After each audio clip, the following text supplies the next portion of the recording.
morning. Morning. That's my line, bro. My bad. Good morning, everybody. You are not seeing things. This is not your imagination. We are actually live. Joel and Adam, we are here live. Good morning on the HR Morning Show, live from TA Week at beautiful Paradise Point Resort here in San Diego, California. I'm Adam, he's Joel, and we're here to bring you the morning show. We are standing here in the middle of the conference center. It's early in the morning. For our friends out on the East Coast, good morning. I hope your day is going well. Joel, how you doing? Dude, doing good. It's good to be here in person. We're at the lovely fountain booth. Look at this. It's amazing. Good to be here with the homie. I picked up Adam. I picked up your shirt yesterday. It was sick. You giving those out? Select friends and family here. If you're here, come by. We'll be over at the fountain booth. I'll hook you up with a shirt. If you want a shirt and you don't have one yet, shoot me a message on LinkedIn. We'll see what we can do about that. But we have a jam-packed show for everyone today. We have a bunch of live interviews. We have our weatherman, Serge, who's going to be with us today. And let's not forget, we're part of the Purple Acorn family. You can check us out on purpleacornnetwork.com. Follow us on LinkedIn, YouTube. We're a podcast. We're here every Tuesday. If you guys are in the comments, let us know. Get involved. We have our weatherman, Serge. He'll be coming in a moment here. He'll be monitoring the social media channels and checking out what's going on. We're missing someone, though. We are missing someone. Where is she? Missing? I don't know. Well, you can't see her down there, but Danielle is usually here. We want to give a shout out to Danielle Farage. Hopefully she's tuning in from home. She'll be back with us next week when we return to our regularly scheduled programming. So, folks, we're going to give it our best shot today. I want to give a big shout out to our production team for making this happen. We are doing it. We are live. We are breaking boundaries. We are. Is this the first live event? This is the first live event. Live show. First of many. First of many. We want to give a shout out to our friends ERIN. We're going to get to them in a little bit, but let's get the show going, everybody. Let's do it.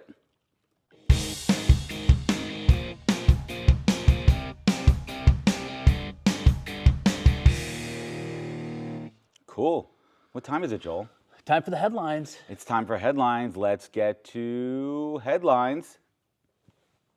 Headlines. Headlines. We're in headlines. We are in headlines. That is a sound. I'm used to hearing that sound in my ear and seeing it here. But let's get to headlines, guys. There's a lot going on in the news. There's a lot going on. But Joel, what are we talking about today? We're talking about the top HR conferences in 2025. Doesn't that make sense that we're actually talking about it here at a top HR TA conference? At a TA HR conference. But this is more TA focused, yes. And I think let's talk about this for a second out there, everybody. I think generally speaking, folks mix up TA and HR. They are separate entities. Sometimes there's a little bit of an overlay, and maybe back in the day, HR handled recruiting. Yeah. But now there's a church. Maybe they still do, like manufacturing, maybe. Right, but there's a church and state right now. Yeah. Right, there's TA and HR. In your opinion, Joel, who should TA report to within a larger organization? Look, I think we need a seat at the table. We've needed a seat at the table. I think one of the things I always get surprised about is you have all these quotes out there that say people are your most important asset. You got to value the people.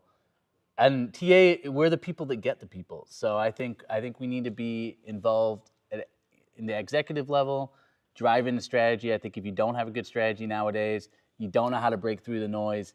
It's only getting harder. I don't know. I've been getting tons of AI messages recently from sales companies, but just think about, you got sales, you got recruitment, hard to stand out from the noise nowadays.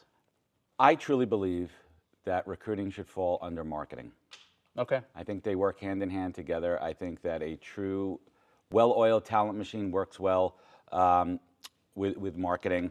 And let's talk about HR conferences. We're going to get to our event roundup in a little bit. We're going to talk about everything that we're going to. But it's great to see this post-COVID resurgence of events. People are getting back together. What makes a good event for you, Adam?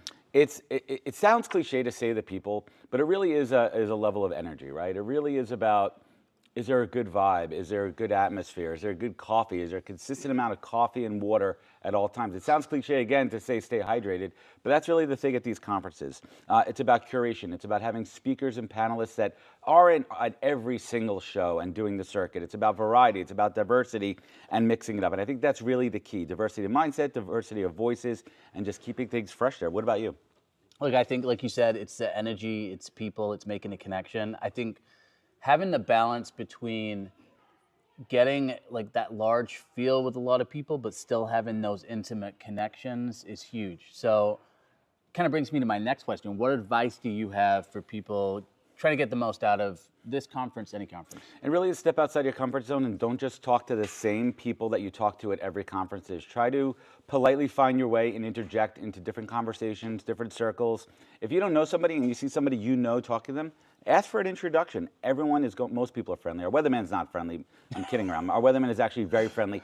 And Serge is great at this. Serge is great at introducing you to people that you may not know. We did that yesterday, so thank you, Serge, for that. Because listen, at the end of the day, we are in the people business, and that's what people do.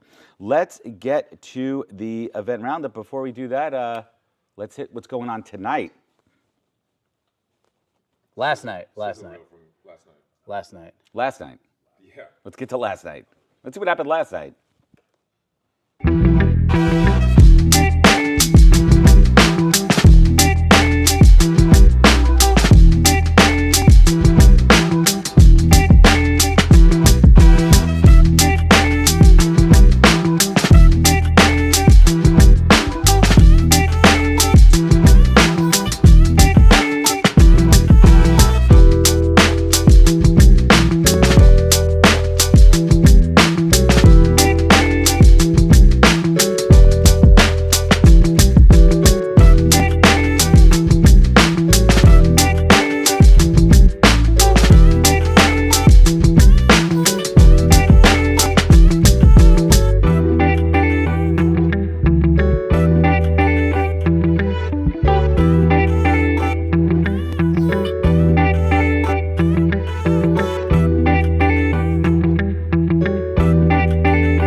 Giddy up. It's the event roundup, and we're doing it live. So, Joel, take us through the event roundup. What's happening? Roundup brought to you by Transform, one of our favorite events. We are excited to be there next month. We've got TA Week, obviously, this week. So if you're there, or you're here, I should say. I'm over here now, though. Yeah. Come say hi to us.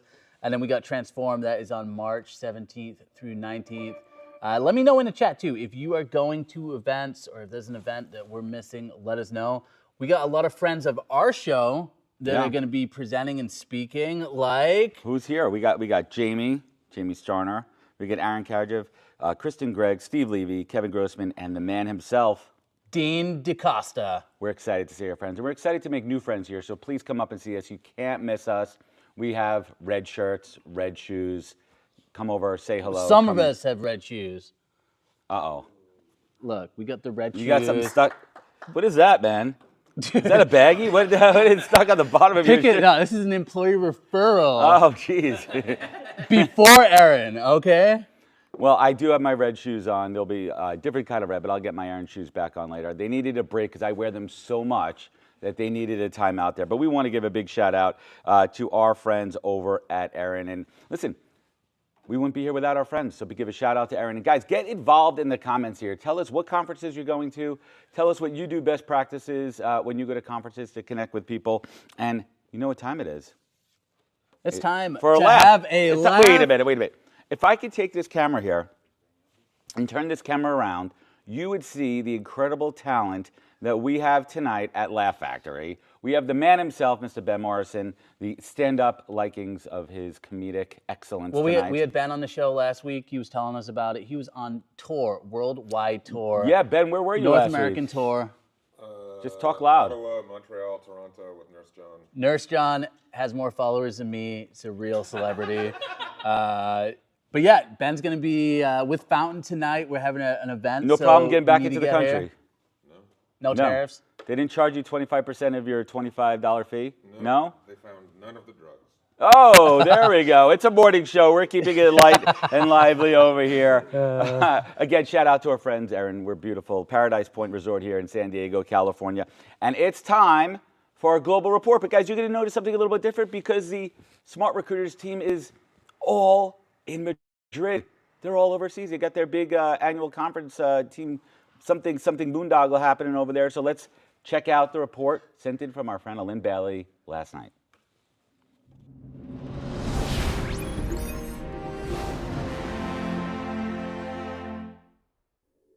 Good morning, HR pros, talent rebels, and industry change makers. I am coming to you live from Smart Recruiter CKO. And let me tell you, something big is happening, and I mean big. You can feel it in the air, the kind of energy that only exists when the industry is about to be transformed. Now, I know what you're thinking. What's going on? What's Smart Recruiters up to? And let me tell you, if you've been waiting for the future of hiring to actually feel like the future, your wait is over. Smart Recruiters has always been about pushing boundaries, but what's happening here today? Well, this is different. This is next level. We're not talking about small incremental changes. We're not just about tweaking what already exists. We're talking about a fundamental shift, one that redefines the way hiring technology works, a shift that is bold, decisive, and innovative, the kind that only comes from people who aren't afraid to take risks and lead from the front. So here's what I can tell you. The way you hire, the way you think about talent, and the way you use AI, well, it's all about to evolve and evolve fast.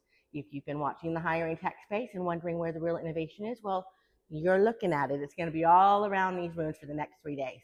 So stay tuned, because what's happening here, it's not just Smart Recruiters making a move. It's the future of hiring unfolding right before your eyes. And you're going to want to be part of it.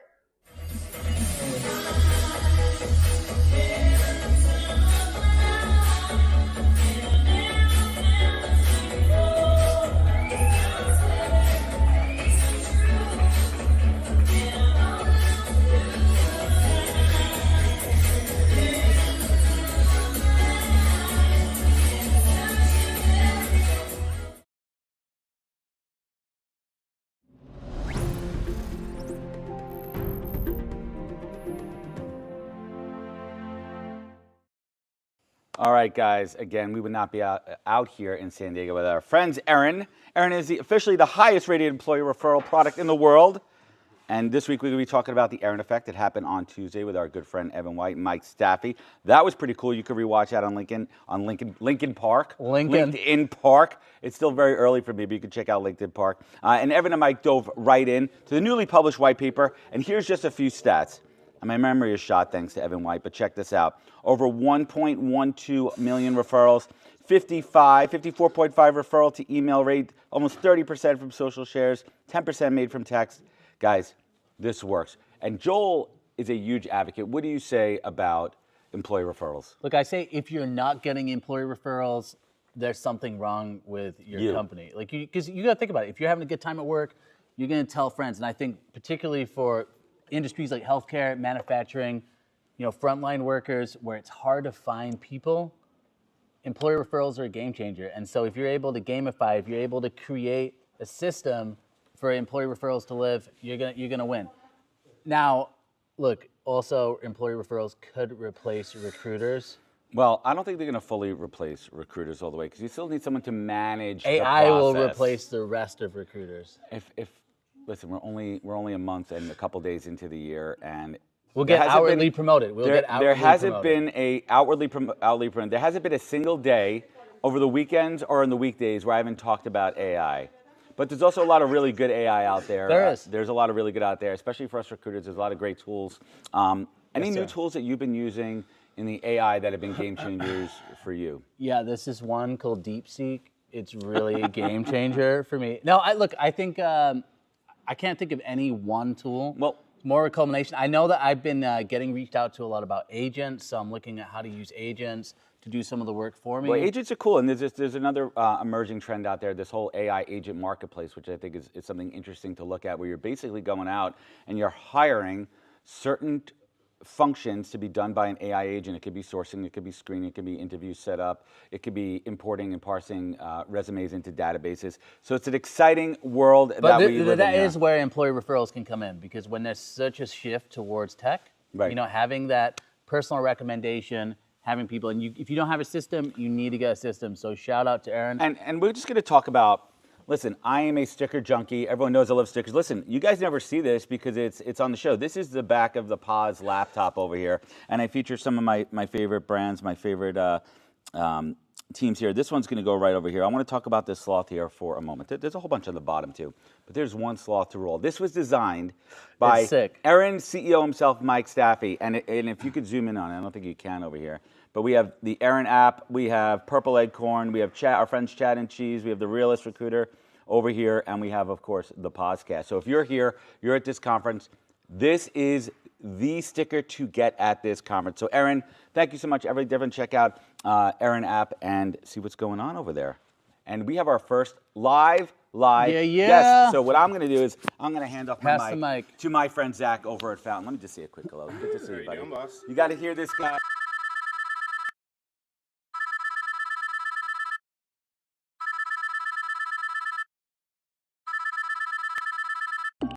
Good morning. You could just we'll just click Good to go. it up right there. All right, Zach, Hey. good to meet you. Zach, pleasure to meet you. Joel. Yeah, yeah, so Awesome. you're- Thanks for having me on. You're over at Fountain. Why don't I am. Why don't you tell us about Fountain? So Fountain, we are a frontline workforce management platform. So we focus on a specific niche, and that's those hourly employees. People that have high turnover, not doing the traditional hiring process that maybe folks that are in a more executive positions, strategic. It's a different demographic and a different process. So we really want to adhere and make sure to make it nice and seamless process for them, knock down those barriers to entry, open up opportunities for the global workforce. So we've built an array of products that really help with sourcing, hiring, onboarding, retaining. Yeah. And sky's the limit in regards to this because we know about, majority of the workforce is out there, and that's what we're adhering to and making sure that we can get them in the door. So How many, with some of your clients, how many hires are we talking about per year? we're up in the millions, so about 14 million hires on an annual basis and growing. I mean, even with major players like UPS, we're doing over 100,000 hires in 6 weeks, and that's getting them through the door on site and starting day one. And that's everything from onboard, I-9 processes and everything. So we're really agnostic when it regards to industry. I mean, obviously, we're not going to be hiring neurosurgeons through the platform, but those delivery drivers, Low your barrier of retail entry. clerks. Yeah, exactly. The positions that are evergreen and are always looking for those open positions. So how do we reduce that time to hire, increase that conversion rate, and make sure they stay for the long duration as they're with the organization? So little touch points, being a mobile first platform has always been really important because 86% of folks are applying on mobile devices. So you're not going to have them require to upload a resume. I mean, do you have a resume on your cell phone? I do not. I do not. So it's like, why am I going to have that as my next step to be able to get into the door? So no sign up or login, name, phone number, and email. And just really make it a nice, simplistic process for those individuals so that they feel like they're heard. They're not just, hey, thank you for applying. You're stuck in this ambiguous state. What are you going to do? You're going to apply for the next position. So actionable next steps is the most crucial component of it. And we really make sure that it makes it easier for the hiring managers as well, because hundreds and thousands of applicants are coming through the door. Fuck, man, that's a little bit difficult. So I don't know if I would say it on the morning show. It's all right. It's the morning show allowed. Censor that one out. All right. Beep.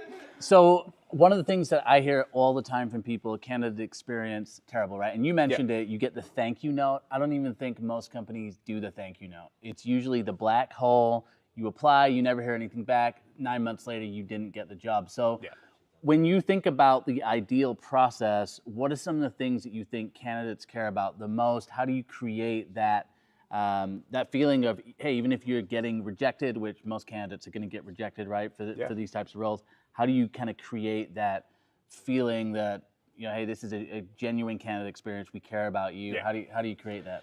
Yeah, I think there's rules and logic base that we really put in our system to, no matter the journey path that those individuals take, they get a response based on their capabilities, their experience. Maybe the job wasn't a good fit. They came in for a management position. We just don't want to take those sourcing dollars and toss them in the trash.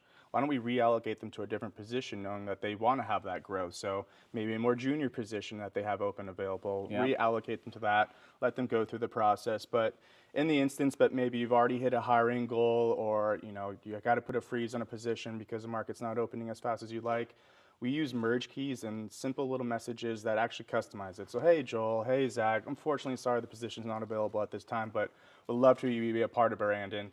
the first representation that they get of a company is going through an application. So Yeah. maybe a Starbucks gift card. Hey, we didn't get the position, but they're going to become a customer at the end of the day because maybe you didn't hire them, but you're bringing in revenue on the back end side of things. So there's different ways that we can make the process where it's not that just sorry, we're not interested. You go take a hike. It's that maybe not now. Here's an opportunity for you to go in the future, or just redirect them to whatever position that may be closer to home, even knowing their geolocation, things of that nature. So there's a lot of thought behind the process, the big brain, I say, at the end of the day, and it really takes in the matter of who that person is and how you want to make them feel after they come and apply for a position with you. How often you got to tweak the process? You talk about having this process. How often you got to come in and just make changes, and how easy is that to do? Yeah, I love that question because the reason I came to Fountain is I used to do custom software development for companies. I'm not going to drop names, but they would be like, sure, we'll open Important up a ticket. companies.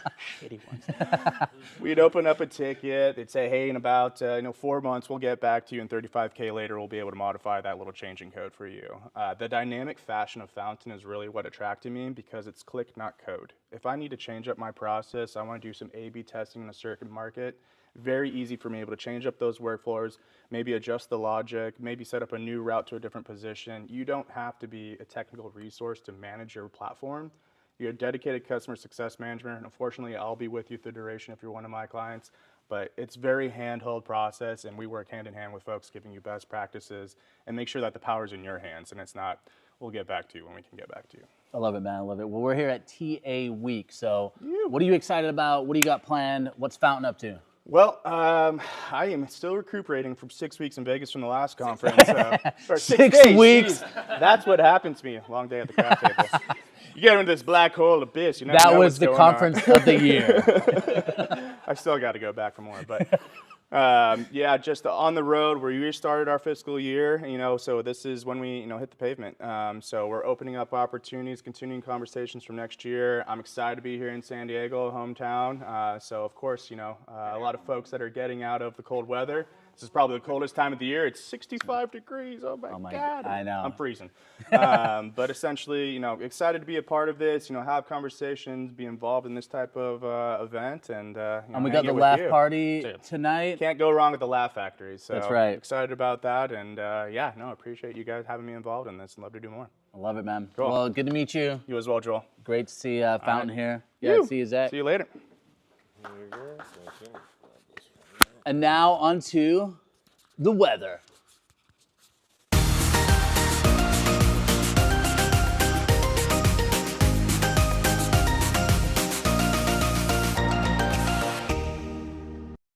Good morning, beautiful people. So I just came in from Canada where it was minus 25 degrees Fahrenheit.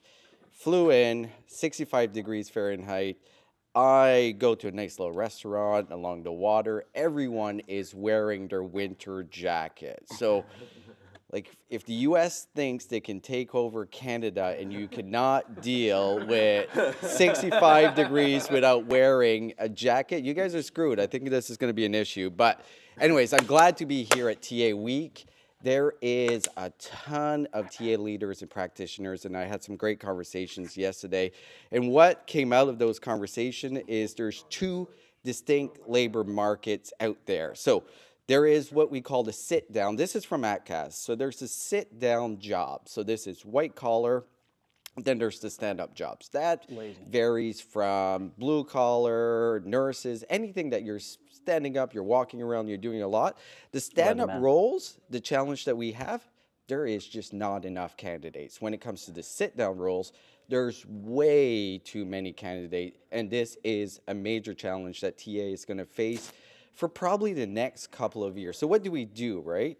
If you're hiring a lot of sit-down roles, you're probably getting thousands of applicants. You gotta figure out a way how to leverage technology, because if you're not leveraging technology for those roles, there's no way that you can manage 2,000 applicants, 1,000 applicants, especially if we look at recruitment departments just being cut down so much in the last couple of years. So this is how you leverage really AI, different tools, but you need to figure out a way how to verify credentials before they even get to the apply stage. Figure out if they actually can do the job that they're trying to do. The other thing is what we're seeing in the ecosystem is just a bunch of crap. just thousands of applicants that are coming in through these lazy apply bots. I've talked a lot about this. I don't think we can avoid them. So you got to figure out how you leverage technology right now to eliminate those, verify credentials before they get to the actual apply stage. On the other side, if you're not getting enough applicants, this is a challenge that we've seen since 2021, 2020, right after the pandemic, that a lot of these roles, there's just not enough candidates. So what do? You got to figure out where they are, and you got to get to the place where they are. You got to put your brand in front of them. You got to be aggressive in going to get them. There's a lot more to it, but this is the two major challenges that we're seeing right now here at Talent Acquisition Week, and those challenges are not going to go away. So if you're not doing anything about it, you're kind of screwed. So on that note, that is the weather. Joel, come on in here. Yes, sir. What's your thoughts? Do you agree that there's really two different challenges that are like opposed completely? Yeah. And if you're in TA, like I feel bad for someone in TA that's switching from. Do you want to come in as well? Yeah, come in? I want Yeah, to be do part of the cuddle. party. The pause sandwich. Well, I'm asking Joel a question first. Fine, bye. No, come on in. Come on in. If you're a TA person and you're coming in right now and you're switching jobs, you're going from white collar, Yeah. getting too many applicants, and you're going into blue collar, Yeah.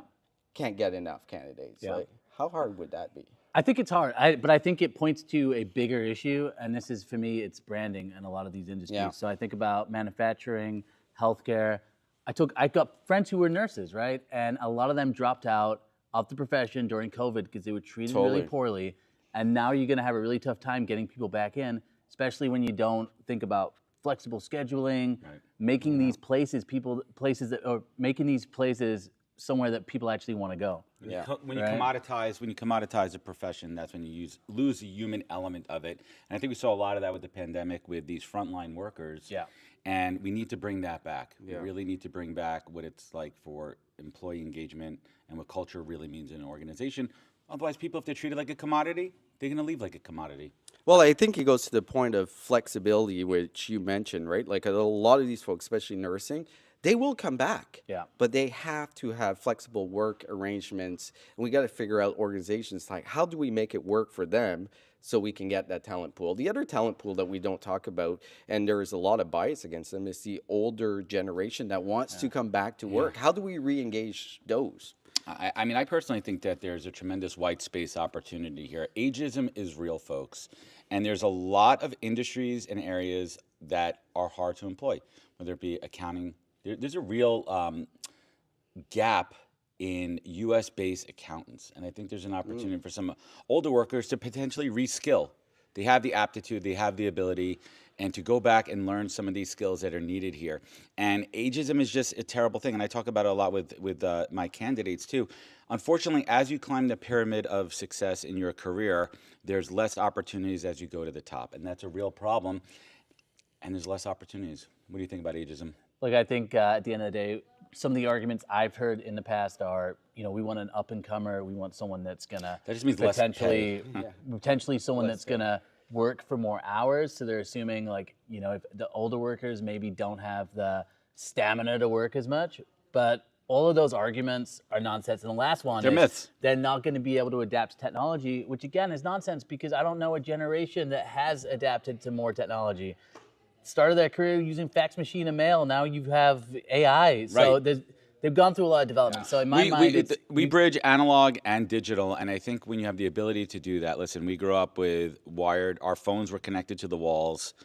I learned how to type on a typewriter. I'm dating myself on an actual typewriter right now. But I also have the ability to create an AI chatbot. So which generation really is it? Which generation has the most agility and flexibility? But again, going back to, I think that there's an opportunity in our space here in TA to really revolutionize a certain demographic and find opportunities for them. Last thing I'll say too, and I think branding is huge here, because one of the things that I think the white collar jobs, particularly tech, they've done a really good job with over the past, let's say 5 to 10 years, is branding. And I'm talking about those videos that you see on TikTok that show people working these jobs.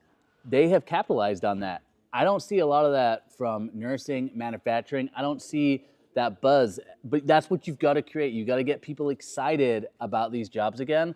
Otherwise, we're gonna head into a major time where it's gonna be hard. A lot of people retiring in those industries.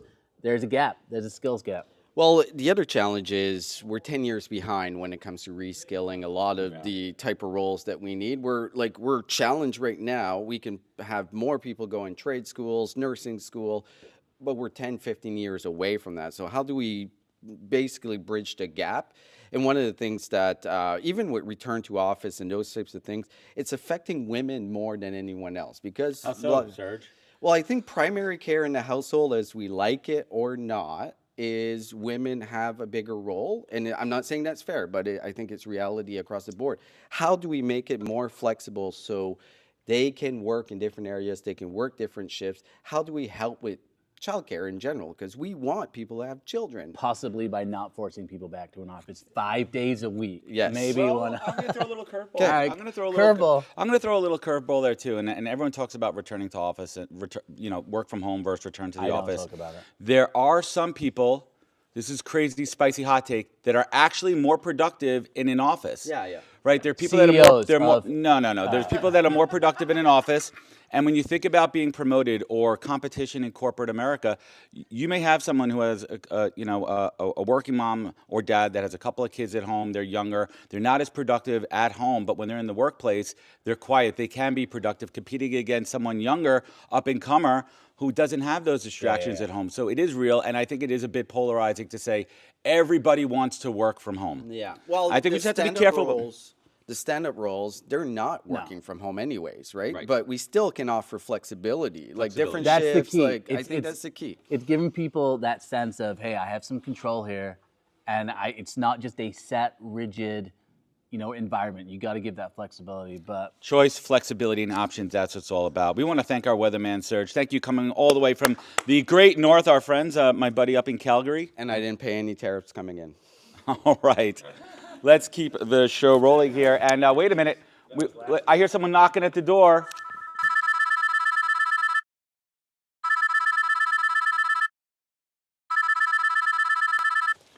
Come on, knock on our door. We've been waiting for Orlando. Here he is. Orlando, come on in. Welcome to the HR Morning Show. It is a pleasure to meet you. And first and foremost, thank you for your service to our great country. Appreciate you coming on the show. Tell everyone out there who you are and what you do best. Yeah, so Orlando Hangs, I am a recruiter, been in this space for about 20 years. I also do coaching, podcasts, speaking, etc. And then I have the day gig. The day gig. What's the day gig, man? So I work for a company called the Mosaic Company. I'm the North American talent acquisition lead for them. And so what I do is I lead the co-op program and talent pipeline creation. How long have you been in recruiting for? Just a little over 20 years, so pretty old. Jeez. All right. So I'm approaching my first decade in recruiting. If you're my crystal ball over here, what do I have to look forward to my second decade in recruiting? Is it going to be uphill, downhill? Later on, what's going on in technology? Tell me, what advice would you give me to be the most effective recruiter? Because I'm a recruiter. I'm an in-the-trenches recruiter. I know people only see me as a podcast host, but let me remind you folks that I am an actual recruiter. So as a recruiter, what do you have to look for in the next 10 years? Correct. So I think you need to diversify your talent. One of the things I like to talk about is changing from a talent acquisition professional to more of a business partner, especially if you're in corporate. But you also have to be strategic with your approach as a TA professional, right? So how do you lead the conversations with your managers to drive, industry knowledge, tactics, in how to capture talent? So because they're looking at you as the SME, so you have to bring that SME knowledge to the table and not be an order taker. So that's a tough transition now. It is a tough one. And listen, this is a conversation. If you're at any of these events, we're talking about technology, how it's affecting the modern role of the recruiter. You have AI coming in that's taking away a lot of the functions. Now, what in your organization, what tools are you using? You don't have to name them, but from a function perspective, what elements of the modern recruiter are they potentially replacing or supplementing? So we are adding automation in a sense of where it's, the text, which a lot of companies are already doing it. So text messaging where you can apply through that text. We're doing a lot of, campaigns from a social media standpoint as well. So literally we're looking to bring more personality into our talent acquisition, target audience. So what that looks like is, we'll tell the brand story. We'll look at different employers throughout our business and continue to turn that brand story, because people don't buy or get hired or apply for companies based on logo. it's Correct. people, it's mission, it's culture. And so how do you come from behind all that stuff and just tell the story? I find that the companies that are most successful using technology are the 3 S's: sourcing, scheduling, and screening, right? Because these are, in theory, for most companies, a process that could be automated to allow more time for the recruiters to bring the human side, to tell the brand story, to understand the candidate's motivation, to understand what their desires are, why they're looking to change companies. Are you enabling your recruiters to have more of that time with the technology? Yep. So it's actually the tool we're going to use is going to speed up that time tremendously, because it is, it's an elongated process, reviewing the resumes, checking scheduling and all that stuff. So if we can speed that up from a text message platform to where they can schedule, making sure it identifies if they have the great skills, and the candidate will be able to schedule their own interview time with the recruiter. So that speeds up, you flood the calendar for the recruiter, and then there's a time efficiency there. So one of the coolest things I've seen evolving in this area, and I'm just being completely company or industry agnostic here, is the idea of 24-hour, 7-day-a-week interviews using technology. So if you think about a job where the initial interview can be done, it's a tech role, and the first step of that interview process is really understanding if the candidate has those tech skills. That could be done with AI, right? And then now the candidate could schedule that first interview anytime that works for them. They're already working a 9 to 5 and they have to be attentive, to their day, and they may not have time for that phone call. What if I could take that call at 2 o'clock on a Saturday afternoon and be ready Monday morning for the next step of that interview process? So now we're addressing one of the biggest problems in recruiting is a flooded pipeline, right? There's too much going on from that perspective. Is there any hesitation? Listen, you lead the organization from a talent perspective. Is it like, whoa, guys, are we moving too fast here? Do we need to slow down? Is there any hesitation with all this technology coming in? No, I think that's just the time we're in, right? If you think technology, it's been around for years, so people that fear it should not. You went from cooking on the stove to microwave, et cetera, small, so technology. Air fryers now, geez, air fryers. Exactly. Air fryers are great, by the way. Exactly. I air fried pigs in a blanket the other day, and I mean, game changer. Right, so technology, it's just you have to adapt, you have to change. You don't want to be left behind. But no, I don't see any major downfall for that. To Joel's point earlier in the other segment, he was talking about how it can, pretty much take over certain functions. It's true, but I think recruiters just need to adapt faster. Organizations need to adapt faster. Leadership needs to see the benefit in that. Right. And so it's an organizational shift. Let's get back to talking about the role of the modern recruiter here. And this is something I'm fascinated with.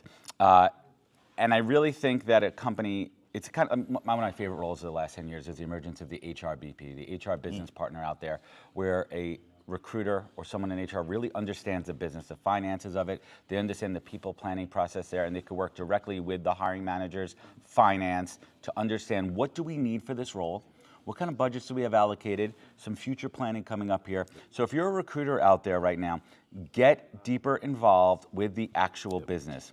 Upskill yourself on AI within the recruitment space, because otherwise you're going to be obsolete. But if you could come to the table and you could provide value and say, hey, listen, here's some tools that are out there. Here's so maybe I'm using some tools that the company is not to improve the process here. Hey, why is Adam working so much faster and delivering more? Well, he's using X, Y, and Z tool. Make yourself invaluable by upskilling. How do you encourage your frontline recruiters to always be learning and upskilling and not just being, paper pushers as some recruiters are? Yeah, I think you just said it, right? So it's transitioning TA to business partners as well. And so to your point, if recruiters were to, and we're talking in-house recruiters, right, TA? So if they were to come with more industry stats and say, hey, Adam, I know you're looking for this mechanical engineer. Based on the research that I've done, I see these are the markets that yield the highest, graduation rate for the schools, for the skill set. You're alumni of certain school. Do you have any ties? This is what we're seeing here. Are you okay with this plan if I target this market first? And then say we'll recap in 2 weeks to see what the yield on that is. And so when you bring data to the conversation, it heightens your your level of proficiency. It heightens the trust, right? Because TA knows there's always a scapegoat if something doesn't go wrong in the pipeline. Always, it's always We're our fault. We're the go-to scapegoats. So doing that will bring, to your point again, is bring the data first, have the conversation, control the conversation in the plan and the strategy. Go execute if you can, and come back and recap the conversation. Let's go a little bit deeper here. We got a little bit of time here, so let's talk about something that I find fascinating on how we train recruiters and how it relates to the candidate experience. Your recruiters at Mosaic, they're the first touch point of any potential new employee coming into the organization. So they are your brand ambassadors. Correct. They are the first experience that a potential new employee is going to have with a potential new coworker. How best practices do you train your recruiters to best represent the brand Mosaic? To your earlier point as well, it's understanding the brand. So if you can speak not just to the role, but the culture, the internal mobility, the scope of the work we're doing, you become more niche in your expertise. And so knowing different markets, what we do from a product base and things like that. And this goes for all recruiters, not just Mosaic, but again, you become a subject matter expert, and then this way those conversations are deeper. You can unpack different skill sets, and then they're tied to you. They're not looking at, okay, great. They're like, wow, that was a great conversation with Adam. I'm like really looking to join this company, right? So you get more buy-in early on. What's keeping you up at night these days in our industry? So engineering, right? Engineering is a tough market to hire for. How so? Just U.S. based? U.S. based, yeah. So there's not enough talent going into the STEM programs, and this is across any industry. Yeah. And so you think about the most attractive industries may be tech, oil and gas for these skill sets. So it's how do we capture that? Again, how do we tell a brand story with a mission, not just the shiny gem? Let's dig into engineering for a little bit. I see out there more tech and engineer roles really embracing the freelance style of the portfolio career concept where they're doing project-based work at different organizations. How do you convince someone to say, hey, I understand that maybe you're doing 3 or 4 projects at a time, you're doing pretty well financially. How do you say, listen, come over here, we got some great work, some great projects that you're working on you can really sink your teeth into, and then fair compensation and benefits. How do you pull them in?